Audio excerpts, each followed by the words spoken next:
Greetings. Welcome to this month's Queen's Mentoring Moment. I wanted to just go over some points regarding the lesson with you for the month of August.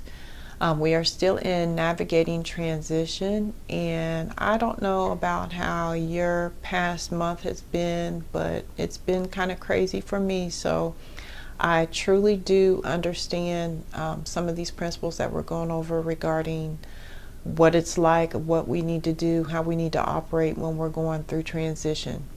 So I wanted to encourage you to, when you're going over the lesson, to go back over those points that we talked about at the beginning about God's ultimate purpose for your life, the law of dominion, and God's purpose for revelation. Every time you go over a lesson, I'd really like if you looked at those to help remind you as you're going through the lesson what it is that you are going through the lesson for, because we have God's ultimate purpose that guides how and why we do what we do. We have the law of dominion that helps us to operate in what we do, and then God's purpose for revelation, so that when you're going through the Word of God and God shows you something, there is a purpose behind what He's showing you.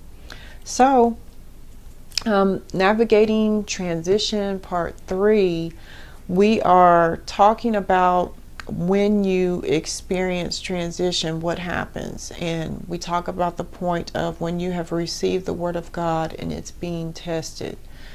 God doesn't test us, but the enemy does. He is trying to come after the Word, trying to cause us to forfeit what God has spoken regarding us. And the only way that he can win is if we let the Word go. So we have to really hold on to the Word. I just encourage you that as you go through the lesson, that you think about how it applies in your life. Always look at the questions at the end and answer the questions, and just meditate on those scriptures that come along with the lesson. I don't know of any other way to get the Word of God in you in a better way of doing it than meditating on His Word as you go through the lesson. So if you will just go read through the lesson, go over the scriptures, even take time to go through the version of the Bible that you enjoy reading, because sometimes different versions will give you a different perspective. So I hope that you will enjoy this month's Queen's Mentoring Moment. I'll talk to you next month.